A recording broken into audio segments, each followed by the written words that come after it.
Hello friends, welcome to Trigoma Academy. I am Sakit Mishra. Welcome you all. So I am going to explain you how can we implement OAuth 2.0 for ServiceNow integration. Okay. So in this session we are going to learn the configuration of the OAuth authentication method, or how can we replace the basic authentication to the OAuth 2.0.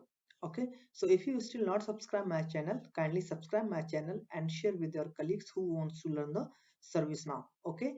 In this channel you will get a information and the updates related to the ServiceNow of the various modules. Okay, so the session is related to the integration method. Okay, integration authentication method. Okay, so generally I hope I'm expecting that you all are aware about the authentication methods which you are using of your existing implementation of the integration. Okay, so we have a basic authentication, okay, in which we are passing the username and password, and we have a OAuth 2.2. You know, recently SAP SuccessFactor is notify us that they are not no longer going to be support the basic authentication method, and they are just supporting till the March 2024. So that is the reason, and according to the industry protocols we needs to move to basic to the OAuth 2.0. Okay, this is a very used methods, this is a very used authentication method which is used for the integration. So our agenda of this session, we would like to discuss what is the OAuth 2.0, and so we are going to discuss the introduction of OAuth 2.0. Then we will discuss the primary goals. Okay, why, what is the reason we are using the OAuth 2.0, and through the diagram I will trying to explain you the workflow and the use of authentication. And at the end I will demonstrate you, and I have provided you the list of tables where we can understand the implementation and terminology of the OAuth 2.0. Okay, and at the end I summarize. Okay, so let's quickly start. What is the introduction of the OAuth 2.0? Basically, OAuth stands for the open authentication. Okay, 2.0 is the version. Earlier it's a 2.1 or 2, then we are using the 2.0. Okay, so OAuth 2.0, which means the open authorization, is a standard designed to allow the website or application to access the resource hosted by the web app or behalf of a user. Okay, so basically you understand with the first line that OAuth is an open authentication method which is a standard designed to allow the website or application to access the resources or data hosted on the web server through the API. Okay, so this is the basic method of the authentication. Okay, this is the this such type of process is called a OAuth. I mean, this is the authentication which allow you to access the data which is hosted on the any web server. Okay, OAuth is an open authentication protocol which allow accessing the resources of the resource owner by enabling the client application on the HTTP service such as Facebook, GitHub, or any type and any any service. It can be a success factor, it can be a remedy, it can be anything. Okay, so it is allowing the share the resource stored on one side to the another side without using their credentials. It uses username and password token instead. Okay, so what is the difference here in basic authentication and the OAuth 2.0? The basic difference is, in the basic authentication we are passing the username and password both, but in the OAuth authentication we are just sending the username, and instead of password we are passing the token which is called a access token. Okay, which is valid for like a 30 second or a 1 minute, we can configure that. Okay, so every time access token will be refreshed by the system. So generally in this we are just passing the token access token and the username. Okay, so it is allowing, I am again repeating, it is allowing the sharing of the resource means data. Okay, stored one side to the another side. Let's say I want to access the success, there is a one integration between SuccessFactor and ServiceNow, and ServiceNow wants to access the SuccessFactor data. Then what we'll do, SuccessFactor needs to share the credentials, and they need to implement the they need to share the credentials, and we will configure at our side, but they are not sending any password. Instead of that they are just passing the access token. We are accessing through the token. Okay, so this is how we are using the open authentication. I hope it is very much clear. So you can compare with the basic authentication, so you will easily get an idea. Okay, you will easily get an idea the difference. I'm again repeating the difference. In the basic authentication, we are passing the username and password both, but in the OAuth 2.0, we are just sending the username and the client id, okay, and the client id which will be discussed in next phase. But in without password, we are just passing the access token, okay, which access token is the unique encrypted key which allow the users to access the data. Okay, so I hope it is very much clear. So why the reason why we are using the OAuth 2.0? Okay, so we can use OAuth 2.0 to read the data from a user from another application. Let's say I am a service now and I have an integration with a success factor. So I am using the authentication method using the OAuth 2.0. If success factor is allowing me, then I can read the data from my own application. Okay, it supplies the authorization workflow or BAV desktop application and mobile devices. It is a server-side BAV app that uses the authorization code and does not interact with the user credentials. Okay, what are the different features of the OAuth 2.0? Actually, OAuth is a very simple protocol that allow to access the resource of the user without sharing the password. Okay, so the main difference I have already informed you that without sharing the password, instead of password, we are sharing the access token. Okay, it also provides the user's agents flow for running client applications using a scripting language such as JavaScript, typically a browser or a user agent. Okay, we can, in the scripted REST API, we can also pass the codes as well. Okay, it access the data using the token. You can understand the line, it access the data using the token instead of using their credential and store data in online file system of the user such as Google Doc or Dropbox account. So that is the reason we are not passing the password. It is very much secure because every time they need to access the data, they will generate a fresh system will generate the fresh token for that. Okay, so through this diagram you can understand how the integration authentication method is working. This is the client. Okay, and client is authorization, sending authorization request. Let's say this is the ServiceNow and SuccessFactors have an integration. ServiceNow is SuccessFactors is sending ServiceNow is sending the authorization request. ServiceNow want to access the SuccessFactors data and they are sending the authorization request to the request owner. Request owner means the SuccessFactors. Okay, if the authorization request is granted, then the data can be accessed. Authorization is granted, then the access token will be generated by the authorization server and we can access the data. Okay, if it is not granted, okay, if the we did not configure, then it will if it is not granted, then it will deny the data and we are not able to extract the data. First we need to access the token, then have the protected resource. So this is the abstraction of an OAuth 2 workflow.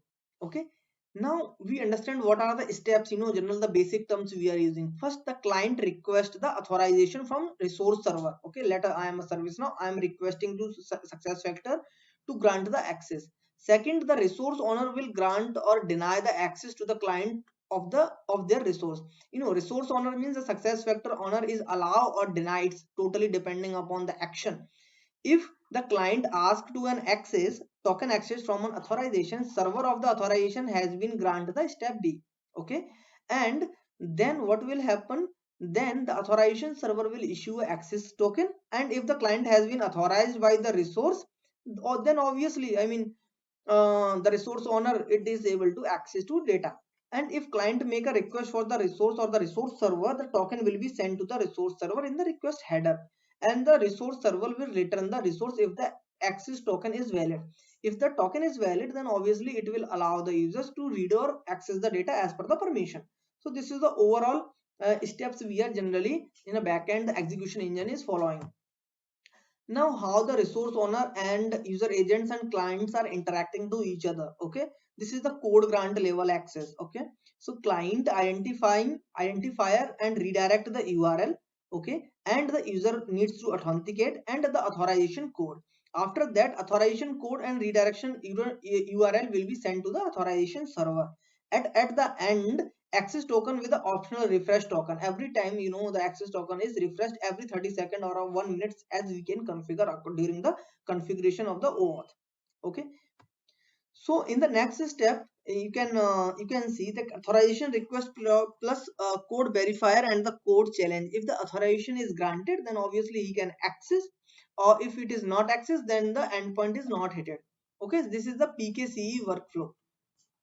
Now I will show you the architecture. What is the architecture of the OAuth 2.0 generally we are following? Okay, so now I hope you understand what is the use of the OAuth 2.0, what are the workflow is going on, what is the use and why we are using the OAuth 2.0, and what is the difference between the basic authentication and the basic authentication and OAuth. Okay, so in this diagram you can understand what is the architecture of the OAuth 2.0. So you can see first step is enter the user access the resource using the client application. Okay, and second, client app gives client ID and password to log in via Google, Facebook or Twitter. So what is the second step? Let's say you have an integration between SuccessFactors and ServiceNow. ServiceNow wants to access the SuccessFactors data. In that case, for the OAuth authentication, you need to ask the SuccessFactors team. You need to ask the SuccessFactors team to provide the basic details. Okay, what details? They need to provide the endpoint. Okay, they need to provide the client ID and client secret. These and the redirect URL. These information you need to ask to the client. Client means SuccessFactors. Okay. Third step, user log into the client tab via link which they provided. After that, redirect user will URL and the authentication mode. They need to provide the authentication URL and the code. After that, user access the page located in redirect URL. Or sixth step is client application send the authentication code, client ID and client password to the authorization server. So this client ID and client password means is a client secret. Okay, so if you are going to configure in ServiceNow, the terminology will be very much clear. Client ID means the username and the password means the client secret which is sent, which is provided by the SuccessFactors team. Okay, then authentication, if the authorized, then the user login and access the resource of the resource owner. So this is the basic architecture, how the both in the integration part, if the two systems are integrated to each other, then it is working like in this, according to this architecture. I hope you understand in a better way how the things are going on. I am again repeating, I am just taking a one example of a ServiceNow and a SAP SuccessFactors. Both are integrated. So the first step, you need to install the certification, that I am going to show you how we can install the certification which is provided by the SuccessFactors. Second step, you need to ask the basic information from the SuccessFactors team like a client ID, client secret, okay, and the redirect URL. So these information will be provided by your client. Client means the SuccessFactors. In this case, I have taken a Facebook, Google, anyone. I mean, any one of the client can take take the information from client and configure at a ServiceNow site. Okay, then test it through the Postman or the I mean ServiceNow itself. It's again depending upon you how you are going to do that. Okay, so this is the basic information in the application registry. When you are going to configure at ServiceNow site to access the token, then this is the basic information you need to ask from the SuccessFactors team. First is the client ID, very much important. I know is highlighted as a mandatory field. So client ID means the username, client secret which is provided by the SuccessFactors team, and the token URL and the redirect URL will be provided. As you can see, client ID is the application registry in the third party OAuth server, client secret of application registered in third party OAuth server, and time in second the refresh token will be valid. So refresh token lifespans means we need to define the time the one access token will be valid for how much time. Generally I have set it in my own configuration at 30 seconds or 40 seconds, that is enough for me, but again it's totally depending upon your configuration how you are granting the access. And then we have a token URL, then the token revocation URL, then a redirect URL. So these are the basic information which you need to configure during the replacement of the OAuth 2.0 from basic to the OAuth 2.0. Okay, so this is the basic information I have also provided in the table as well. Client ID, okay, this is the authorization request or the token request in ServiceNow. Client ID means SuccessFactors side or any side, this is the username. Client secret is the token request which is the like encrypted key. This is the response time, this is the authorization request and the response time, how much time they need. And we have a redirect URL, we need to configure the redirect URL, and the scope, for which scope we are configuring, like a global scope, human resource scope, GRC scope, and the like a IT scope, any scope we can configure. Then the state and the code, and if we are facing any error, then we need to understand the error description, what is the authorization response, token response, Okay, and the error URL we need to define, and what is the grant type, that is also we need to define, and also the access token, authorization response in a token, and the token type, expire, username, password, refresh token. So these are the basic informations which we need to provide during the OAuth 2.0. So I am going to conclude and summarize the overall 2.0 OAuth 2.0. That is the basically it is a specification of authorization only. Okay, OAuth is the specification for the authorization only when end user itself needs to authenticate itself with authorization server. Okay, like in client credential, grant type, and other application acting on the behalf of end user to gain the access of a resource, which is the authorization code, grant type, and pieces, and the grant type. I mean, grant type, grant level, client ID, client secret, these are the basic information which you need to follow. Okay, so now as usual, I am going to my personal development instance and I will show you what is the steps we need to follow while we are configuring the OAuth 2.0 in ServiceNow instance side. Okay, so please wait for a minute. I'm going to explain and I'm going to demonstrate you the OAuth 2.0 configuration. Okay.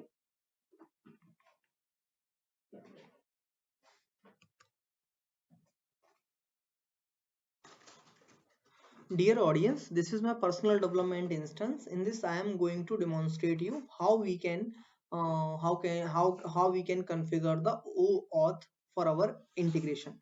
So first step, if you remember, let me open my notepad to explain you what are the steps we need to follow. So our first step, we need to install the certificate. Okay, install the certificate.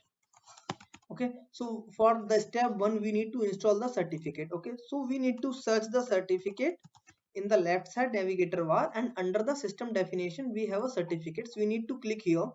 Okay, so you can see we have a lot of I think 9 certificates I have already installed in my personal development instance, but we need to install that certificate, and this certificate will be provided by the client, provided by the client. Okay, client means Google, like Google, okay, Facebook, or like SAP, anyone, I mean Remedy, any of the platform which you are going to use. Okay, so certification will be provided by the any of the client whom you are going to work.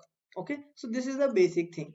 So when you come here and you landed in this screen, you need to click on the new. When you click on the new, it will ask you for the certain information. So I am going to explain you the terminology, what is the use. So first you need to define the name of the certification, then you need to notify the user so when the certification is going to be expired. Okay, and make sure we need to install the certification in DER and PEM format. Okay, so PEM is the best format, and we need to define the type as well. If we are using the trust store certification, Java key, private key, or any type of the certification we are using, we can define the type of the certification, and we need to parse this certificate and valid. After that we need to validate the certificate. Make sure that certification should be in X.509 standard. Okay, so this is the form you I mean this is how you can install the certification. I am going to explain you on the I am going to show you the existing certification. So I have this already DG certified trusted G4 code signing certification. So you can see the certification will look like this is the encrypted PM encrypted format which you need to parse the data. After that you need to, if you want to uninstall, then you can uninstall. If you want to validate, then you can validate from here. Okay, so it will ask you the certain information which I already explained, like a format, type, the validation, expiry, and the each and everything they will ask you. So this is the basic thing how you can install the certification. Second step. Okay, now second step is configure the OAuth. Configure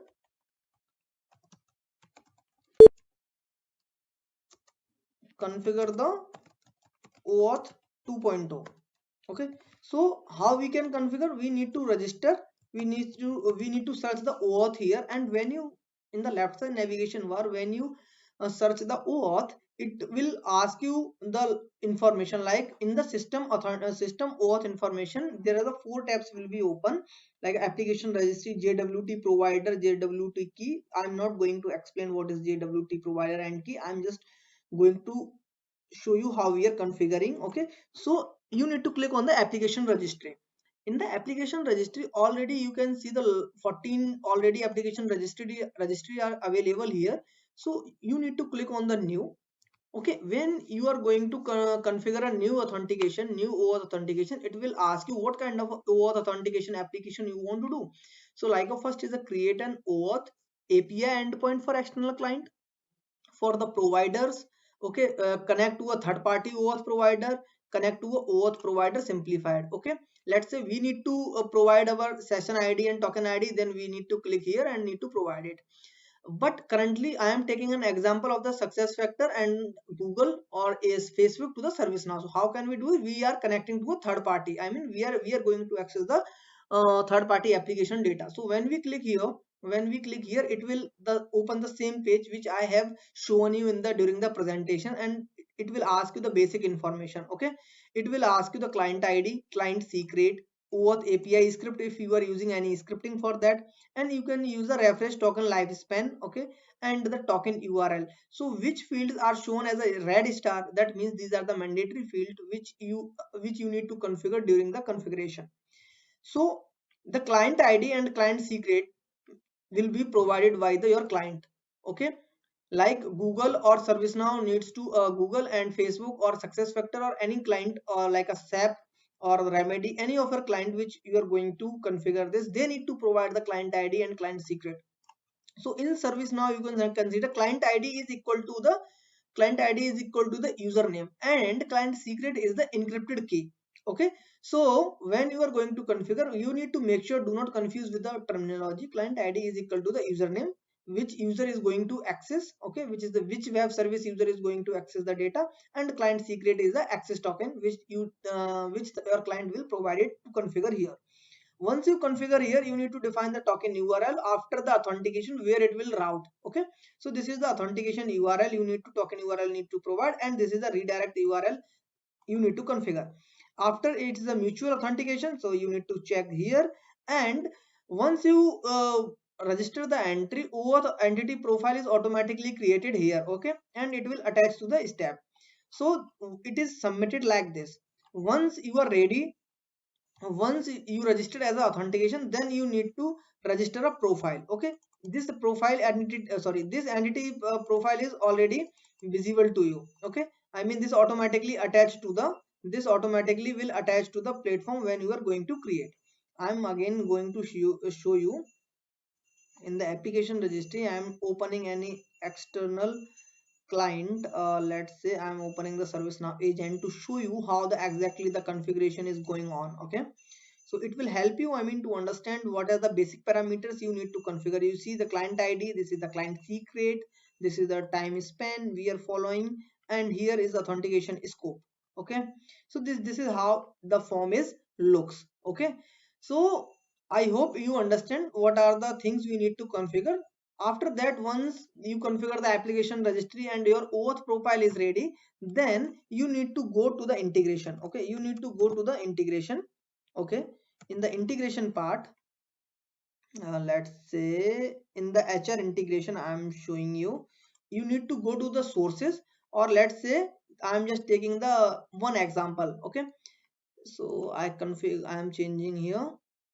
So let's say this is the source of the integration where you configured, and here you need to define the some additional input like your parent account. This is the company ID, generally the account, and the email ID, the basic properties they will ask you here. It will, when you click on the rest, okay, in the rest method it will ask you the basic authentication profile or OAuth authentication profile. So in the OAuth authentication profile, you need to select the same profile, which you created, like OAuth entity profile from the application registry, and you need to select it and just update it. Okay, so this is the basic thing. And after that, you need to test it through the Postman. You can check through the Postman, or you can check the ServiceNow itself as well. Okay, so I hope it is very much clear how we can configure the OAuth 2.0 for our existing integration. okay. And how, if you are currently using the basic authentication method, then you can replace the basic authentication to the OAuth 2.0. So I hope you enjoyed this video. If you have any still doubt related to this authentication, basic authentication or OAuth authentication replacement, then please let me know. These are the very basic steps which I have shown you. This is the basic step, just normal things which you need to configure, but first you need to understand how the things is going on. So I hope you enjoyed the videos. Please like the video and share with your colleagues. Thank you.